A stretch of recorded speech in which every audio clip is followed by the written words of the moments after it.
Europe 1, la France bouge. La pépite. Jean-Marc Druhen, alors vous êtes un entrepreneur, vous avez un grand parcours professionnel. L'entreprise existe depuis 2020. Tout à fait.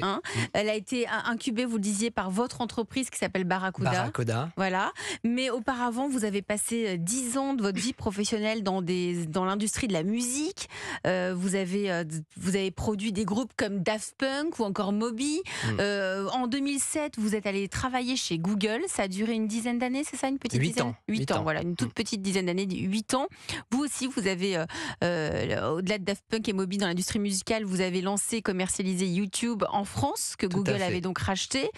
Donc ça allait très bien. Pourquoi vous êtes lancé dans cette folle histoire de l'entrepreneuriat ? En fait, je suis parti pour une première aventure qui n'est pas celle-ci. Donc une première aventure en 2014 qui s'appelait Octoly.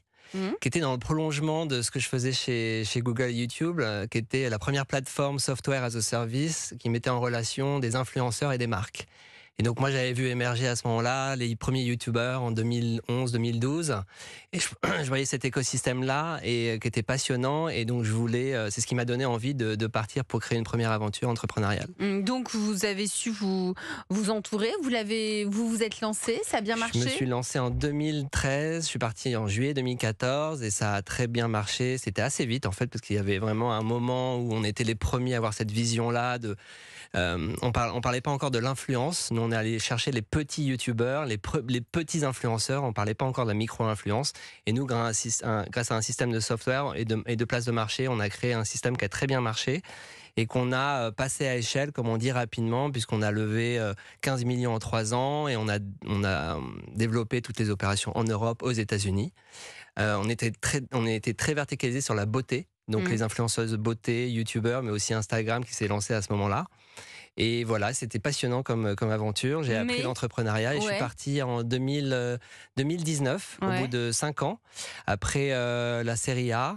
J'étais un peu fatigué et un peu aussi de désalignement aussi avec l'équipe cofondatrice. Et donc je suis parti. Mais ça ne vous a pas découragé, puisque si vous êtes ici parmi nous ce soir sur Europe 1, c'est parce que vous êtes entrepreneur et que vous avez lancé Be Balance. Alors là, on est dans la salle de bain, mais aussi dans la salle de bain bien-être, pour garder, préserver sa santé, puisque vous avez mis au point un tapis de bain intelligent. Donc je vous laisse pitcher et on revient dans le détail juste après. Vous êtes prêts ? Ok, très Allez, bien. on y va, c'est parti.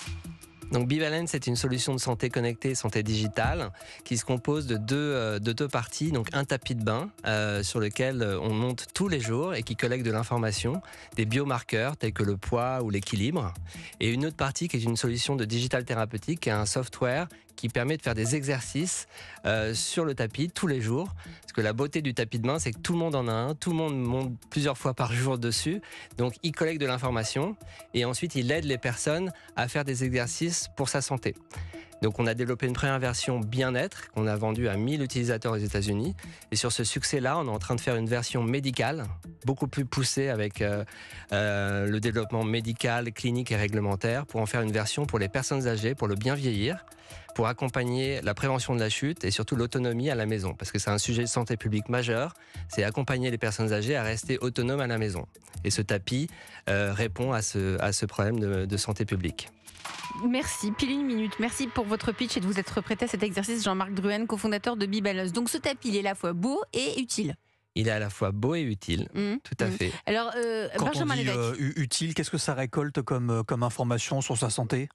On récolte le poids, donc ça c'est comme une balance magique, c'est-à-dire qu'il n'y a plus d'écran et on n'y pense pas et tous les jours on se pèse sans y penser, ça c'est une première chose, mais surtout on récolte la posture et surtout un indice d'équilibre de la personne, qui est très difficile à... Qui peut prédire si on peut avoir à un moment ou un autre une chute. Voilà, nous on va avoir, comme on va avoir de la donnée longitudinale, tous les jours cette donnée, on va pouvoir avoir des signaux faibles qu'on ne verrait pas aujourd'hui, et pour pouvoir, grâce à nos algorithmes, avoir un score d'évaluation d'équilibre et prédictif de risque de chute sévère. Comment on passe de Google à passer à... On va faire un peu de e-santé, parce que ça c'est de la déco, mais aussi de la santé.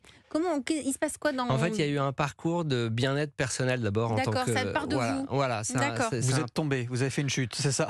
Ouais, l'entrepreneuriat est difficile, hein, donc Flore, vous j'ai, approuvez, hein. j'ai, n'est-ce Audrey pas, Routy donc aussi, hein. voilà, j'ai eu des aventures passionnantes mais difficiles, donc qui m'ont amené à réfléchir sur ma santé personnelle, donc à changer des routines aussi de ma santé mentale, physique, de ma nutrition. Donc vous vous êtes pris en main et vous avez voulu créer un produit qui puisse prévenir des chutes et donc faire attention à sa santé. En fait, ça a été mon parcours personnel a été effectivement le tremplin pour aller vers la prévention santé.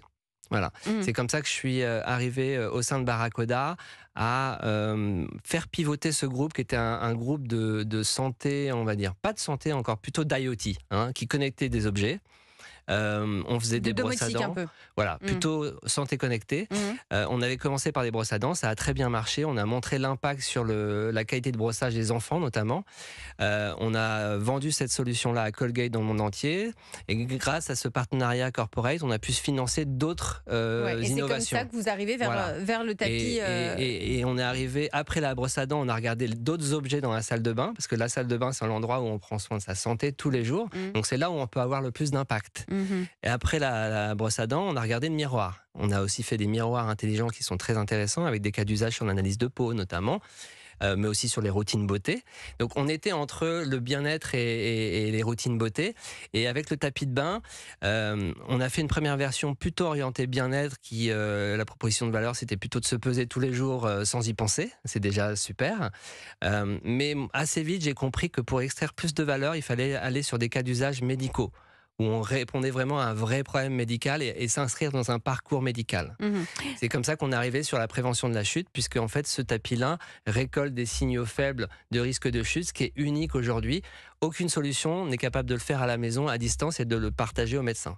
Tout est fabriqué à Neuilly, c'est ça ?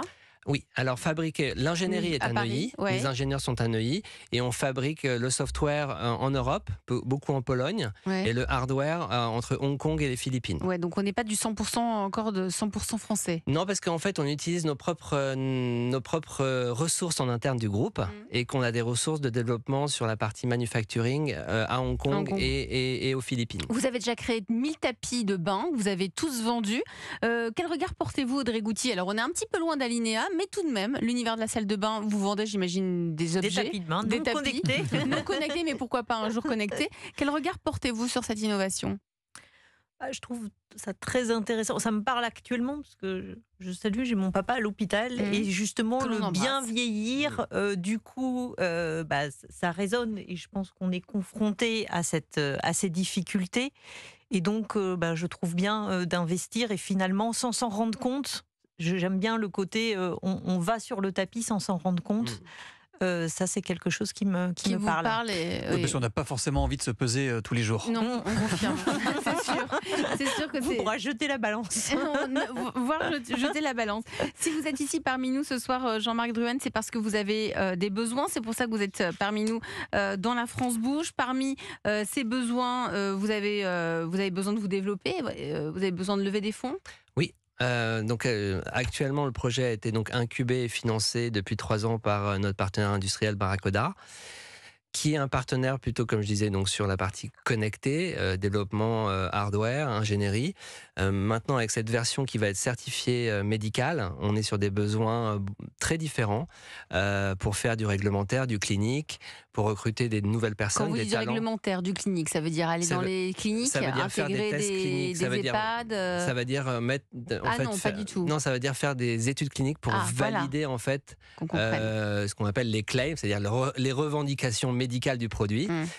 Si, par exemple, sur un cas d'usage typique, j'ai une première chute, je suis en réhabilitation dans un SSR, je commence à utiliser B-Balance avec mon kiné. C'est quoi un SSR ? Un SSR, c'est les soins de suite et de réhabilitation. D'accord, quand on est en convalescence, voilà. vous voulez dire. C'est après une première chute, par exemple, les personnes en général vont passer du temps de réhabilitation dans un centre dédié, ça s'appelle un SSR. Donc typiquement, un cas d'usage qu'on est en train d'explorer, ce serait une personne commence à utiliser son B-Balance avec son kiné en établissement et continuent la réhabilitation à domicile. Et nous, ce qu'on veut montrer avec les études cliniques, c'est que B-Balance accélère la réhabilitation. Et aujourd'hui, vous vendez aux particuliers ou aux professionnels? Aujourd'hui, les 1000 premiers, c'était en B2C. Donc aux particuliers, vous voulez dire. Et ça coûte combien? Et ça coûtait $349. D'accord. Et la version médicale qu'on va développer sera plutôt professionnelle. Et donc c'est là-dessus que vous êtes en train de tenter de vous développer. Voilà. Et là qu'on va lever de l'argent en dehors du groupe avec des investisseurs qui connaissent le médical, parce que c'est des développements qui sont coûteux, qui sont plus longs, donc c'est des VC un petit peu différents, des VC qui connaissent la medtech. Des VC, vous voulez dire? Des venture capitalistes. Ouais, il faut parler, des fonds d'investissement. Voilà, on est à la France Bouge, on essaye des fonds parler français le plus possible. s'il vous plaît. Des fonds d'investissement qui connaissent le développement médical, et c'est des fonds particuliers, et donc c'est pour ça qu'on cherche. Donc vous cherchez une expertise médicale pour pouvoir un tampon médical afin de pouvoir le distribuer, non pas qu'aux particuliers, mais aussi à des professionnels de santé. Ce sera des établissements de santé qui vont l'acheter. Ouais. Pour y répondre, nous avons la délicieuse et l'experte Flore Egnel ce soir avec nous dans La France Bouge, qui a été entrepreneur. Vous avez monté votre propre boîte. Tout à fait. Absolument pas dans la santé, dans les objets connectés. C'était des accessoires de mode fabriqués au crochet. Exactement. Il y avait un impact social. Voilà, donc vous connaissez les contraintes mais aussi les bienfaits, on va le dire comme ça, de l'entrepreneuriat. Vous êtes aujourd'hui la déléguée générale de Willa, qui est un incubateur. Vous restez avec nous. On va faire une petite pause